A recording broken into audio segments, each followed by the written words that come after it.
ہم سے اس حدیث کو ابو ایمان نے بیان کیا، ان کو شعیب نے خبر دی۔ وہ ظاہری سے نقل کرتے ہیں۔ انہیں ابو ادریس عز اللہ بن عبداللہ نے خبر دی کہ عبدہ بن صامت رضی اللہ عنہ جو بدر کی لڑائی میں شریک تھے اور لائطہ العقبہ کے 12 نقیبوں میں سے تھے، فرماتے ہیں کہ رسول اللہ صلی اللہ علیہ وسلم نے اس وقت جب آپ کے گرد صحابہ کی ایک جماعت بیٹھی ہوئی تھی، فرمایا کہ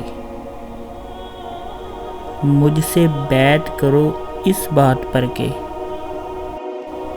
اللہ کے ساتھ کسی کو شریک نہ کرو گے، چوری نہ کرو گے،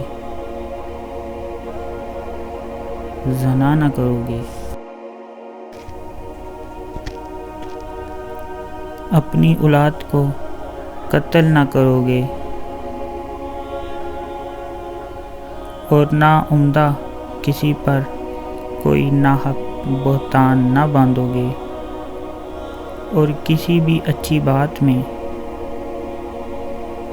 خدا کی نافرمانی نہ کرو گے۔ جو کوئی تم میں اس عہد کو پورا کرے گا تو اس کا ثواب اللہ کے ذمہ ہے، اور جو کوئی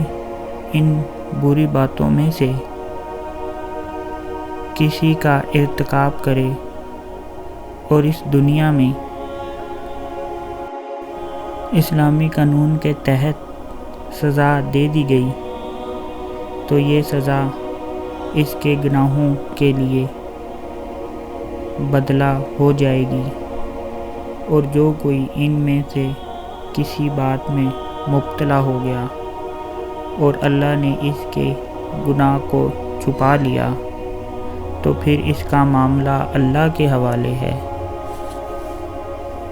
اگر چاہے معاف کرے اور اگر چاہے سزا دے دیں۔ عبدہ کہتے ہیں کہ پھر ہم سب نے ان سب باتوں پر آپ صلی اللہ علیہ وسلم سے بیعت لی۔